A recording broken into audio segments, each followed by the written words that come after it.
Hi, Armand here with your January 2019 forecast. Now, let me remind you that I am giving you the forecast. You wouldn't blame the weather person if it was raining outside, right? You don't blame the meteorologist for telling you that it's going to rain. So, I don't make up this stuff. I just report on it. Well, I guess I report, you decide doesn't sound too good for some particular reasons. But anyways, uh, January 2019 is an exciting month. And excitement is good a lot of the times, right? So we can make the most out of that. And it is actually a time when we're going to feel things are moving forward. Things are going quickly forward. As a matter of fact, perhaps so forward that we kind of trip over ourselves a little bit.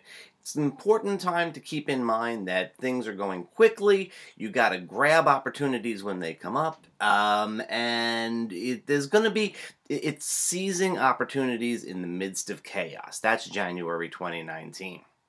All right, now the first week of the month. First week of the month is really kind of interesting because it starts out with Mars getting into his home sign of Aries. Now, Mars has been going through the end of Pisces. He met Chiron right at the end of December, and that sort of thing brings us back to the past and creates a little sense of, sentiment, emotionality, being dragged backwards into the past. And Chiron is still going to be at the end of Pisces for a while, so it's not exactly going to change on a dime or anything like that. The secret, of course, to dealing with that, we might as well go into that, it's like the pebble in the shoe, or, it's more like when you stub your toe. Like you stub your toe or you hurt your finger or something like that, and you still go about your day, and every so often, though, you wind up bumping into something and it hurts, but you learn to carry on despite the discomfort. That's kind of what you have to do with Chiron. It's sort of pulling you back to things. Stuff shows up, reminds you of some of the emotional pain that you have, some of it quite old perhaps, some of it I think might be delving back into past lives and things like that. But whatever it is, you feel it, it smarts, it hurts, and then you kind of go on with it. I'm not saying to ignore it. You have to process it and work through it, but you also kind of can't wallow, and you can't stop life for it either. So that's just stuff with Chiron at the end of Pisces. Probably what we've been feeling coming into New Year's. But right on New Year's Eve, Mars gets into Aries. That's a kind of release point. That is a kind of, I can take so much and I can't take no more type of thing. Unfortunately, and I would be very interested to see what happens on New Year's Eve, what parties are like, what happens on the collective level, and so on, because I think that there is a lot of potential for tension and release at that point. However, no sooner does that happen, if you think, well, okay, now we're going to get going, because Mars is in Aries, and that's a reasonable thought. No sooner does Mars get into Aries than the Sun meets with Saturn, the Moon is in Scorpio, and we're waning into a new moon solar eclipse. So the first week in January, or up through the first weekend in January, is probably still a time when things are going kind of slowly. In fact, probably still wrapping up from 2018 more than going forward in 2019, up until around the 5th or the 6th. Now, we have a solar eclipse on the 5th of January. It's a Saturday. We're feeling it. You feel eclipses 2 weeks before, and really we'll be feeling it all the way through the beginning of February, because we feel it after the lunar eclipse as well. So we've got a pretty stoked up, amplified time. Eclipses always make everything amplified. They always bend everything like through a fisheye mirror. Like, everything gets exaggerated. What you're looking at, what you're concerned about is real, but you're seeing it in an exaggerated fashion. With this being a South Node eclipse in Capricorn, a lot of this is playing out on the collective level, and it pulls us back towards the very sort of traditional business structure, the establishment type of thing. And it could sort of bring us to awareness about what we might consider sort of the dark side of the establishment, and some of the limitations that are being placed on progress by, what ultimately comes down to our decision to maintain the status quo. A minute later, or actually a day later if you want to be less hyperbolic about things. A day later, Uranus stations to go direct at the end of Aries. And if the eclipse in Capricorn is all about this sort of consolidation of power that happens and this sort of we got to maintain the status quo, the Uranus station, which we'll be feeling, 4th, 5th, 6th, 7th, we'll be feeling this, is the energy of the revolutionary coming forward and saying, no, I would expect a lot of stuff, for example, be happening in Europe with the yellow vest type of protests. I would expect a lot of stuff going on around Brexit. And of course, in the United States, we're running our own little show that will have more installments, but you don't need any astrology to know that. So that's how we begin. Now, no sooner do we get going on that Uranus station on the 6th, we get into the second week of January. And here we've got a lot of energy that I feel it's not particularly easy, but there's productivity possibilities, and you can sort of move forward on things. On the 8th, we have a Mercury-Mars square, which could certainly get words to be quite heated. I think that is a one possibility. Also with Mars in Aries and Mercury in Capricorn, I could sort of see some road rage going on there with those two guys going at it.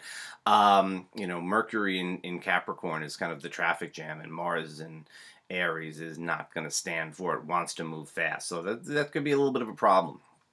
Venus gets into Sagittarius on the 7th, and so for the rest of the month, now she's finally out of Scorpio. She's been in Scorpio in one way or another for quite some time, really the entire last quarter of 2018.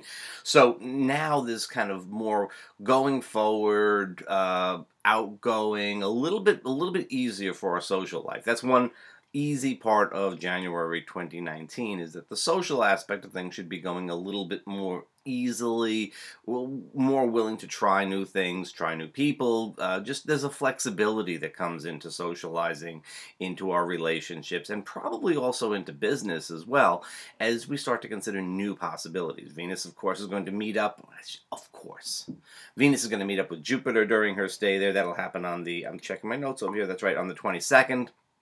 But really, she's in Jupiter's sign. They get along well. He's home in his sign. It's just really a pretty good thing for socializing. It should give us a little bit more upbeat type of approach to things.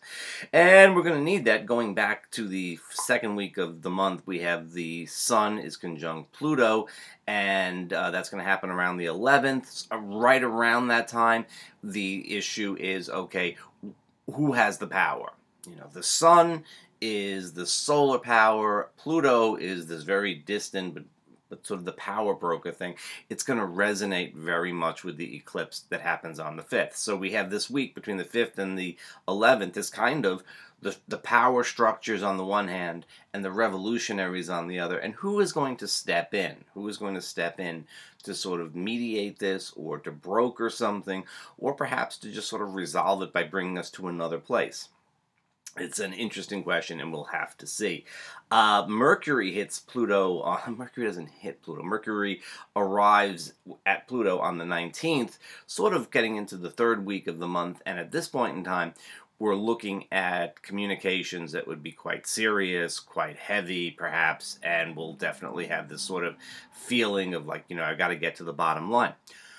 With Mars and Venus making an interesting trine, an easy, it's not really that interesting, but it's an easy trine. You make it interesting. That's your job. Mars and Venus making a trine at the same time. This could really be good for relationships. This is kind of like get it all out there, put it all out on the table, express your feelings, let the other person know what's happening, and you can move forward. If it's a business type of thing, same thing holds true. This is what I need, this is what I want, this is what we're looking for. Let's be really honest about it. Let's be very direct. Speaking truth to power is one thing, but speaking truth to anybody that you're dealing with is another. That's very much part of the sense of things right around the 18th or so. And all of these dates, of course, you go a couple of days on either side, mostly before mostly before, and a little bit after, but mostly before. That's the way these things work. So if it's the 18th where we're having this aspect, well, then this is the time. You want to build up to it on, let's say, the 17th and the 18th. Not so much the 19th. Venus will square Neptune on the 20th, and that means that the 19th and 20th is a time when, well, if you made a really good deal a couple of days earlier, you're probably just sort of happy with it. But I wouldn't be making any great deals. And, even when it comes to our personal lives, I think romance might really be something that's quite hot around this time. Venus, Neptune, it's a good aspect. Venus in Sagittarius wants to get out and have some fun. Neptune helps to put things in soft focus and, greases the wheels of social stuff, especially in Pisces. So, there could be some real fun that goes on here. We're approaching the full moon, so there's a lot of activity. It seems really good. Is it realistic? Are you getting some real, like, okay, this is what I'm getting out of it type of thing? Is it really going to be something that, is going to last? Maybe. Maybe. It depends where things are. Maybe not. But it's probably, it's a potentially fun ride to take. If it's a downer, if it winds up being a downer for you, well, then just remind yourself that, okay, this is probably just sort of a little bit of an illusion. Between Neptune and the eclipses, everything is blown out of proportion. Things probably seem much better or worse than they really are. And so, if it seems really good, wonderful. If it seems really awful, probably not. Okay. As the eclipse, January 21st, is followed by the Venus-Jupiter meeting on the 22nd. The eclipse it's a bit of a hard one. This is a lunar eclipse, and a lunar eclipse does in fact mean that things come to light, but it's like we almost see, right? A full moon brings things to light. With an eclipse, we almost see it.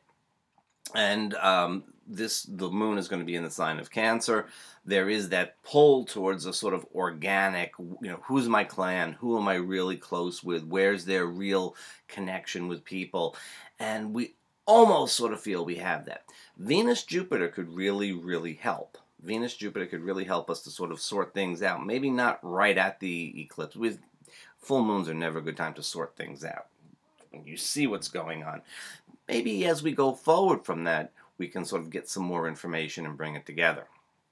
Now, that's the other thing that I would point out is right on the 18th, coming into the eclipse, we have the sun is going to be squared to Uranus.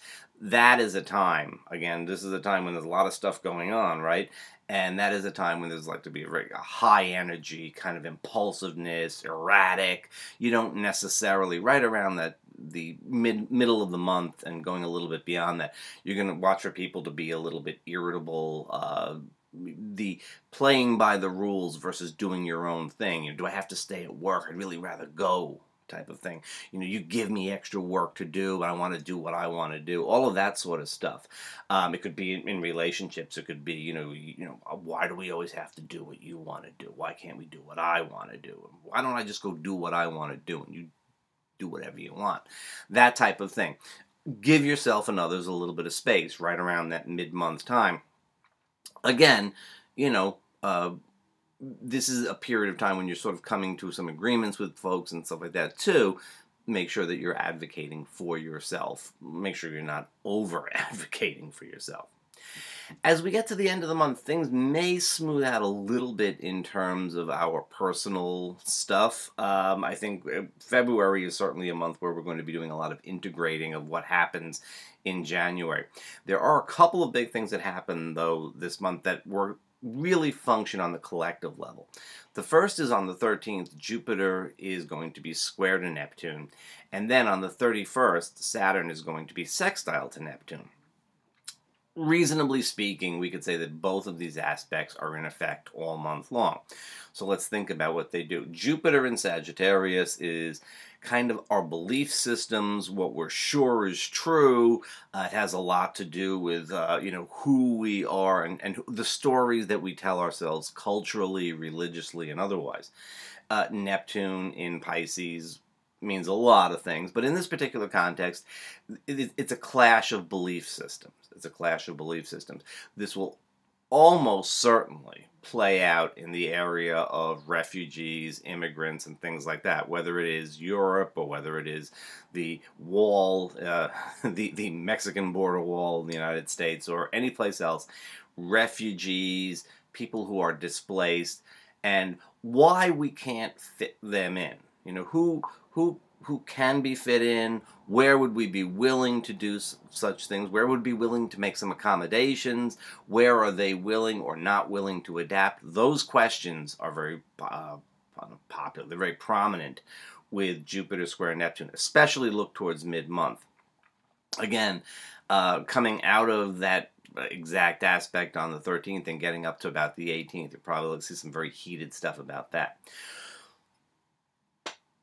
More importantly, but less dramatically, we have Saturn sextile Neptune at the end of the month, and this is really worth paying attention to because it harkens back to 2016 when Saturn was square to Neptune. Now, Saturn square to Neptune, 2016, was a real realignment in our value systems, a real realignment in the structures of society in a way that I think a lot of people were very surprised about. We had things like Brexit, and we had the election of Donald Trump as president of the United States. We really also saw this sort of move towards more autocratic governments in Europe and elsewhere. And this is, you know, an ongoing concern for a lot of us. This sextile, which is happening through the month of January, is asking sort of, where are we going with that? What are we keeping, and what do we not want to keep? But more importantly, and local problems are probably, you know, probably really are more important because those we can deal with. This aspect harks back to 1989 when Saturn and Neptune were conjunct in the sign of Capricorn. And so what's happening now is that we are reviewing that period of time. Now, that was the period of time when the Berlin Wall fell, and the whole Iron Curtain thing came apart, and the separation of the Western world into two halves ended, and we started to, you know, recoalesce our reality. And now we are at the very end of that cycle. If you think of that 1989 as being 12 o'clock, and then the hands keep moving. We've come back around now, and now it's like 5 to 1. So the minute hand is coming to the hour hand, and it's going to be like another 5-6 years before they actually get to be conjunct again. But the point is that we are looking back at that cycle that started in 1989 and all of the changes that happened. You know, there was no internet in 1989.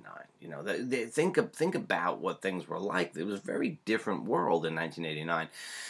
Saturn Neptune has created, or helped to create, or, you know, added an important layer of creation onto our lives over the course of the last 30 years.